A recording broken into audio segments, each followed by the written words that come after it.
ბულგარეთის ვეტომ დაანჩენი 26 სახელმწიფოს ხმა გადაწყვეტა. ევროკავშირმა რუსეთის პატრიარქ კირილეს წინააღმდეგ სანქციების დაწესება ისევ ვერ შეძლო. სოფიამ გადაწყვეტილება ახსნა რელიგიური და კულტურული მიზეზებით, თუმცა რუსული მართლმადიდებელი ეკლესიის წინამძღოლი არ ყოფილა ერთადერთი პირი, ვის წინააღმდეგაც შეზღუდვების დაწესებას ბულგარეთი არ მიემხრო. მათ შორის მოხდა რუსი მილიარდერი, კრემლთან და მსხვილ ნავთობკორპორაცია ლუკოილთან დაკავშირებული ვაგით ალეკპეროვიც.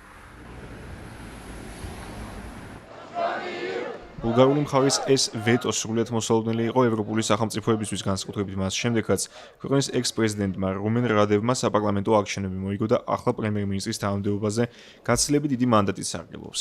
პოლიტიკოსს მანამდეც არაერთხელ და საჯაროდ ჰქონდა გაცხადებული, რომ მოსკოვის წინააღმდეგ ზოგიერთ სანქციას არ მიემხრობოდა განსაკუთრებით იმას, რომელიც რელიგიურ საკითხებთან იყო დაკავშირებული.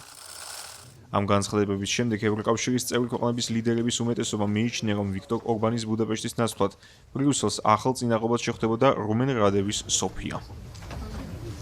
მაღალი იერარქიის რუსი სასულიერო პირი სანქციებს 2022 წელს გადაურჩა, როცა ვიქტორ ორბანის ხელისუფლების გადაწყვეტილებით უნგრეთმა ბრიუსელის ამ ინიციატივას ვეტო დაადო, არგუმენტით, რომ ეს აღმსარებლობის თავისუფლებას ზღუდავს.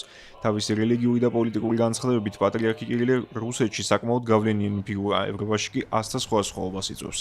დასავლელი პოლიტიკოსები მას ადანაშაულებენ საეკლესიო ამბიონის გამოყენებას პროპაგანდისტული მიზნებისთვის, საზოგადოებრივი აზრის ჩამოყალიბებასა და უკრაინაში კრემლის ომის გამართლებისთვის. მისი ხელმძღვანელობით რუსულმა მართლმადიდებელმა ეკლესიამ მიიღო დოკუმენტი, რომელიც გამოდის მოწოდებით განადგურდეს უკრაინის დამოუკიდებლობა, კიევის წინააღმდეგ წარმოებულ სამხედრო მოქმედებებს კი პატრიარქი კირილე წმინდა ომს უწოდებს. ბრძოლის შეწყვეტისა და ვლადიმერ პუტინის ხელისუფლებისადმი მოწოდების ნაცვლად შეწყდეს მშვიდობიანი მოსახლეობისა და ჯარისკაცების ხოცვა სასულიერო პირი მწვანე შუქს უნთებს ფირთვული იერარქიის გამოყენებასაც.